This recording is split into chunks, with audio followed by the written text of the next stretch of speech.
Jake Paul confirms his jaw is broken after tonight's fight. All right, let's look at some of the footage, the highlight of pretty much what sealed the deal. Oh, this is the X-ray. So you see the two cracks here, right? I'm gonna say that this is a real picture. Why not? Because this video right here, this is damn sure a real ass punch. Hands down, and his chin served on the platter for that right hand right there. And look at Jake Paul's face. Hands down, and his chin served on the platter for that right. Josh is a big guy. That's a big punch. He is a legitimate professional heavyweight. Legitimate. This is why nobody had Jake Paul winning this fight. And it wasn't just because when we saw the face-off, give me a second with this one. It wasn't just when we saw the face-off of this guy looking up and saying from a height distance, from a reach distance, from a weight disadvantage, from a professional versus YouTube boxer, everything, experience, everything. Nobody sees it. And whoever had their money on Jake Paul just got extra money to throw away for the odds. You know what I'm saying? 20 to 1 odd bets or whatever. Fuck it. Let me get Jake Paul just in case some miracle shit happens, right? A puncher's chance, maybe. He's still a strong guy. You never know. But this is not supposed to be a fight that Jake Paul was supposed to win. And if he would have won it, I think it hurts the boxing industry tremendously, right? So this is a real punch. We're in an era where sports are being questioned through the roof, okay? It's not just the Gilbert Arenas thing. It's not just the Chauncey Billups thing, you know, and was that a Rico or whatever? We saw how big that news is this year, all right? It's not just that, but sports betting and then sports corruption has been forever. It's just things are in our face now. Okay, we have all these cameras, we have all this technology, we get to replay and watch things on the internet and watch things get broken down a million times where we're going to watch the Jake Paul and the Tyson shit and say, Mike Tyson just pulled this punch right there. That shit is fake. Nah, y'all niggas got me. Y'all got me. Y'all robbed me. It's easy for us to see. All right. Now, when you compliment the corruption and the shitty sports betting, and look how big sports betting is right now. We're not in the old school era where the internet and all the opportunity isn't there. And all you got to really deal with for the most part is like organized crime, the mafia coming in and getting in some of these matchups and some of these sports arenas and saying, hey, yeah, throw some of that bread my way. Extortion at its finest. It's not just that. You got like the FanDuels of the world, and the average Joe is really just even making careers out of this shit. Look at all these fucking parlays and people's getting into whatever. Like, gambling is huge now across the internet at the punch of a button from your cell phone, from your smartphone. So of course there's going to be corruption times a million from what it was in the past. Now in this fight right here, did Jake get carried slightly? That's a narrative. Maybe. When you watch it, maybe. You know, do we really want to see one round if you're preserving the bag? Because I saw a number of like $184 million a couple of days ago. I don't know if that was the purses between these two guys combined. I don't know if that was the projected gate for this fight. Either way, there's too much money involved to fuck it up. Jake Paul, at the end of the day, still has a mega draw.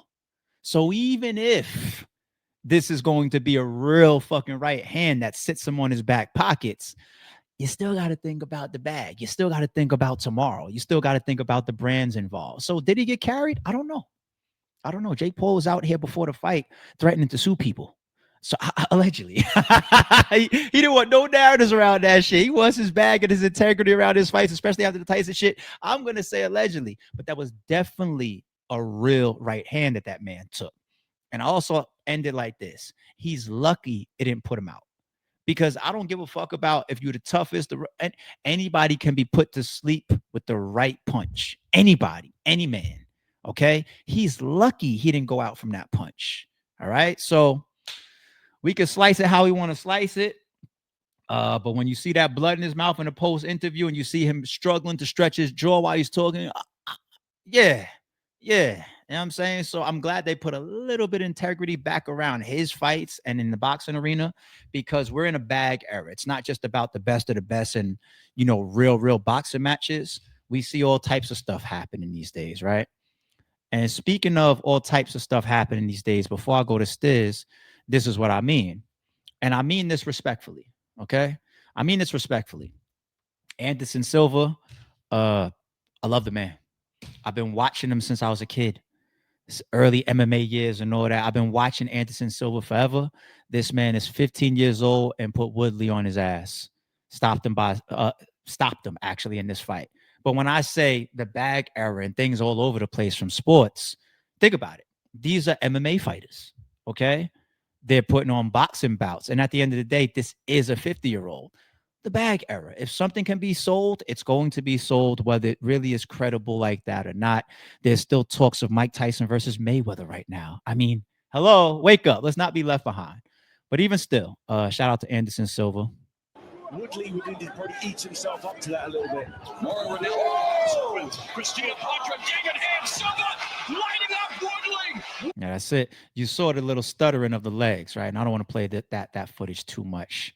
You know, I don't want us to have any issues, but you saw the stuttering at the legs at first. And I thought what was real notable was the little leg lift that Anderson Silva did before he threw the hook in there. He just couldn't help that type of leg fake because his background is fucking MMA, kicking and strikes and all types of shit.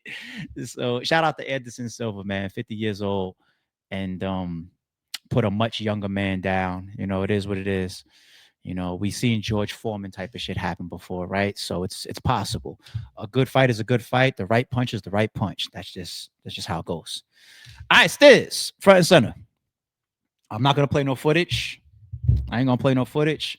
I'm gonna talk to all pieces, all three pieces involved here. Y'all know what I say. It's always three main pieces: battle of one, battle of two, and the platform.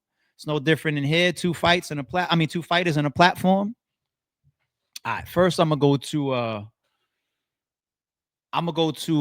fighter two. What was his name? What the fuck is this guy's name again? Hold on, I really want to have his name. What's his name? What's the guy's name? What is this guy's name again? Was it Glenn or something? What is this guy's name? Oh no, I'm gonna take my time. What's this guy's name? What's the name of the guy that Stiz just fought? What's this guy's name? Was it Rel? It's Rel, right? Is it Rel? Chat? It's Rel, right? Oh, wait. Hell no. I don't want to skip that part. We're going to do that the right way. Is Rel? Is it Rel? Yeah, the silver one did look like a Roy Jones punch. Bearded Brick, you are on point. You are on point. You know your shit. MP Rel. Okay, I'm going to say Rel. I think it's Rel. WP what? Rel. Bet. Yes, thank you, chat. I needed that. Rel. You had the nerve to get into the ring like this after this man brought your BM to the press conference and presented paperwork that he adopted your child and then trolled you, even at times while Stiz is sitting down 3 feet from you talking about, I want you to get mad, pussy. I adopted your son. He getting the new PS5 game this Christmas and the SpongeBob. Come here, baby. It's okay. Hugs your BM in front. Oh my God. I said, yo, Stiz is supposed to get shot in that situation, but let's keep the peace in general. And then on top of that, you guys are doing it the right way. You're about to get into the ring. So you got your chance. I would have threw everything with malicious intent, deadly intent. I would have been off of my fight game. I would have been fully off of my discipline in my main line. This guy came in there with zero experience. And when you watch professional boxing, when you train professional boxing, when you study professional boxing, this is where you see the huge difference between fighting and boxing, amateur versus professional, right? You see the flailing, you see the technical punches, and the movement start to turn into the loopiness instead of the sharp, straight. That's what changes. And this guy, not only did he have like no technical ability to him as far as his boxing style, but all he did was try to smother and hold Stiz. It looked disgusting. It looked like, is this supposed to be sold as a boxing match? I couldn't fucking believe it. And that's what he brought to the ring after Stiz went viral doing what he did. I couldn't fucking believe it. Rel, this becomes a lifelong L on you. Respectfully, this is a lifelong L. I can't...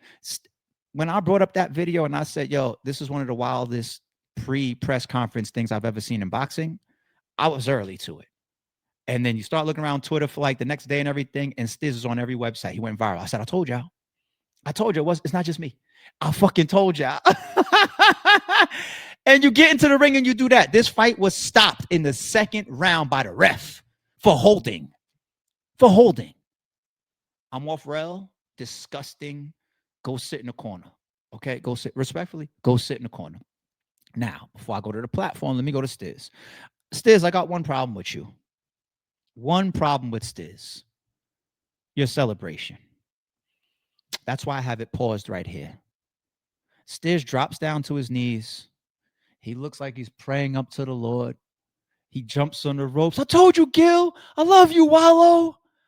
This nigga Stiz celebrated like he got a majority decision after going through 12 rounds of the fight of his life. There wasn't even a fight. I don't even think it was like, it could have been like 60-second rounds, it felt like. It felt like they got to the second round of like 60 seconds. The fucking judge said, this guy's holding too much. I'm calling it off. And then Stiz celebrated like he hit the lottery.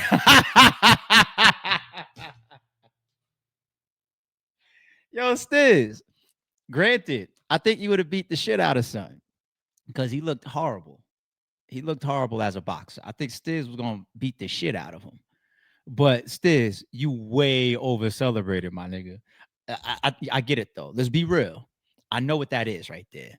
Because I've been in rings before playing around, and you know what I'm saying, never professional, nothing super organized or nothing like that. I left that for pops. You know what I'm saying? But it's the adrenaline that got to him. You know, Stiz, I understand. It's the adrenaline. You know, you prep, you know, you go through the motions, you get through the ring. You gotta have a lot of heart to get in these rings, people. You know what I'm saying? Everything, your reputation, your daughter be watching the fight. You trained your daughter, beautiful. You step into the ring in front of hundreds of people or thousands of people, and you don't know how many people's on the stream. And then the fight is over and you win, and it's an adrenaline rush. Like, I did it. But nothing happened in the fight, though. Shout out my niggas this, man. I gotta have some fun with it. All right, let's go to the platform. Gilly and Wallow. Shout out to y'all. I'm gonna keep it 1,000 though, man. You guys gotta step your game up. Guys gotta step your game up a little bit because Gilly and Wallow, they have a lot of money between the two of them. They got some money. They got some money. They have a lot of resources because of who they are. They have a lot of connections. The production value, the quality of the production, the editing, the alignment of how the event proceeds, it looked very low budget. Like when I was seeing like the flyers coming up and transitioning between the battles, the fights and everything, extremely low quality. Like I can make better graphics and flyers than that, and that's not even my expertise. Stiz, what you got to do is put a bug in Wallow or Gilly's ear and say, shit, if you guys don't have professional sports production editors and live stream coordinators, I can at least take you 10 times better than what you had for this. You know what I'm saying? We have this team called Ruin Your Day that we know. And Ruin Your Day, Avocado has been on the sets of like Iron Man and shit. He's done Hollywood shit. He's more known for battle rap, but he's been on Hollywood sets. Ruin Your Day is behind the mansion shoot for Bags and Bodies with Hitman Holla. They do stuff outside of battle rap. And when it comes to even events and live stream processing, the switching that they'd be doing, the transition, the in between fight graphics and all, they create all of that stuff. This shit was so low budget. It looked so ghetto. And I was just like, some of the ghetto nature of what's being put together here, or the low budget nature of the way it looks, it doesn't even have to be from the budget, but sometimes just the overall production and the visuals of it, of what we're seeing on the stream. Stiz, tell these guys to go call Alvo. You know what I'm saying? Because Gilly and Wallow, they're heavy into sports, and I can see them doing this, and they're obviously branching out. You know, once upon a time, music. We over here, we got our barstool situation going on, and $1 million worth of game, and we're getting into sports promotions. Hell, we see Cam doing it too. Branching more out into hosting. Oh, my homie's in here. There you go. Hosting sports and getting into boxing promotions. Cam is doing it too. They're expanding their portfolios. Gilly Wallow, I've seen a million battle rap events look 20 times better than this on a pay-per-view. They gotta up this because you guys got budgets way bigger than us. This was kind of nasty to see. Stiz, holla at them. I was in the building. He says, "Well, damn, thank you, ARP. Really appreciate that, man." Of course, but super, super. That's not a biased one. Like, yo, Avo's my guy. That's not one of those biased ones. I'm also telling the truth for you, homie. Like, I watched it last night on Netflix. I was like, ugh. So, call ruin your day. All right. Shout out to Stiz. Shout out to Gilly Wallow. Cannot shout out to Gyrell at all. That's how I'm ending that one. We got another one, sports people. We're not done with sports. I told y'all we had a nice little sports segment. We're not playing tonight. We keeping current. Andrew Tate lost a fight. Andrew Tate, he's always kept himself in good physical condition. He spars a lot. I've never seen him fight professionally, but I always can see and can tell from his activity, his sparring around with friends over the years and everything, that he's into fighting and he's into the sport and he's into the exchange. You know what I'm saying? And he obviously takes care of himself as far as keeping his health up, his conditioning up and everything, keeping himself in good shape. So shout out to Andrew Tate, right? But he lost, and the best of them could lose, right? But he lost. Chase Demore, never even heard of him.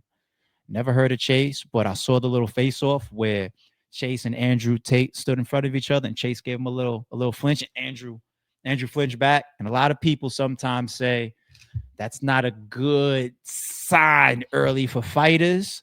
Other people look at it like, hey, flinching is a natural reaction. It's protecting yourself. You want me to just stand there and try to look cool and get hit? No, you're supposed to flinch. That's how I've always been. But in a face-off, especially when your concentration is broken and it looks like your response is like a little stone, sometimes it's an indicator that, because you could lose a fight without getting hit. It's before the fight starts. Rampage Jackson might have done that to. Am I talking to my fight people right now? Rampage Jackson might have did that to Chuck Liddell. One of the greatest stare downs in UFC MMA history. When Chuck Liddell and Rampage Jackson came to the middle of the arena, the cage, and they faced off, Chuck Liddell walks up and Rampage locks in and tightens his jaw and stares at Chuck Liddell with a death fucking stare. And you could see the muscles in Rampage's jaw from 10. You could see that. And it was an ice stare through Chuck Liddell's soul. Chuck Liddell, his response was to smile. It was like, ooh. Because if your heart and your soul do not match your training and your physical, actually how you go about the fight and the physical motions and as well, they all have to be in line. The heart is a big, big piece of it, man. That's how people can choke in sports. You think choking is just like rapping or singing. No, you could get in there and your punches won't move. You could be shook. Your feet are stuck in quicksand. I'm telling you, this is really, really how it happens in fighting. So that flinch didn't look too good. Hope I didn't overanalyze that, but I'm still talking to my sports fans that know what I'm talking about. And the result was still an L. Not like that. Absolutely not. It's too easy to see. And Andrew Tate's simply fatigued, and he wasn't able to get out of the way of it. Too much weight. Beautiful shot by Chase. Around the Chase Demore, clearly dominated in round 5. A shot like that. Now watching Chase, like I said, I never heard of him before. And I'm not trying to come off like Pernell Whitaker or nothing like that. I just know boxing and I've boxed. That's all. Chase Moore. Wait, am I saying the right name again? Chase Moore? Yeah, Chase Demore. I can see he's not the most technical fighter and he's not the most high quality boxer. Many people is not even, and he's a conventional, he's not southpaw because look, his left leg is forward, yet he's throwing that uppercut from a distance. You will rarely see something like that. Maybe a leaping hook that's unconventional from somebody like Roy Jones that trains with fucking chickens. Yeah, he's one of the most unconventional, but yet exciting, beautiful, naturally gifted fighters of all time, Roy Jones. But when I see this, he looks like he's not that type of guy, but that makes sense because Andrew Tate to me isn't some professional level boxer. He's been training and he can get in the ring, but there's levels. just like the Gilly card, and some of the fighters that you see on there, like the guy Rel, just like Jake Paul, and just like here Andrew Tate, as well as this guy Chase right here. There's just levels, okay? So the most experienced guy that we've crossed this whole time is probably from letting your hands go is Anderson Silva and Josh, and that's why those guys won. All right.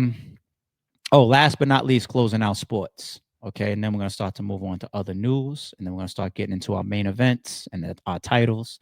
Remember, people, it's been a very entertaining week thus far, but we are not done. So, what's today? Saturday. Yesterday, we had the Jake Paul Josh fight. Today, we had the Twerk and the Easy battle. Tomorrow, we got Uncle Scoob versus Hitman Holla. Remember, people, do not skip this. Me, I'm going 3 for 3. I'm going 3 for 3. I don't even know what football games is on, but I'm going to be across. And I got to move around too. I got a pre-Christmas brunch party to go to tomorrow. But I'm going to be watching the games. I'm going to be watching this pay-per-view. I'm going to be active. I might even go live tomorrow for some recaps again tomorrow night, similar to like tonight. But tomorrow, once again, yes, the 21st. Doors open at 2 p.m. If you're in the Lou, there goes the address. Go to Hitman Holla's Instagram if you want those details. But if you want to watch the stream, pay-per-view stream at Hitman Holla STL YouTube channel. Okay, that's where I'm gonna be. I'm gonna be on the stream, and I'm gonna be interested in the rest of the card as well. So shout out to who else is? Oh, I didn't do this on the stream the other day. I forgot to just click over. And all right, so Omar, whoever he's going up against, I got him. No, is it Omar or Lamar? I think Lamar. My bad. But son right here, if y'all can see my mouse moving on the screen, right underneath Uncle Scoob, he's nasty. Bottom left side with the white t-shirt that says TNC in the middle of his chest, that's Moon. I got Moon with whoever he is. He's got like one of the best hang dribbles in the 1v1 space. You guys know what a hang dribble is, right? What's this guy's name again right here? That's right under Holla in the black and gold. He's very hard to beat, plays very strong, plays a lot of paint game, plays in the paint a lot. I forget his fucking name, but he's one of the best from a win percentage standpoint, one of the best 1v1 guys out there as well. I see the king down here in the bottom with the number 0 on his jersey. That is Nasir Kaur. That is the king of 1v1. He's on this card. Oh, y'all give me my money's worth for $25. I'm not even in my promo bag right now for Holla. I swear to God. Yesterday when I brought this up, I didn't click over to the next shit and look next to Nas. You see Nesco. Who's Nesco playing? Nesco is one of the best guys, most entertaining guys in the 1v1 space too. Above Nesco, that's with the ball head. That's ISO Hove. I think I've been seeing clips of Holla and ISO Hove training together.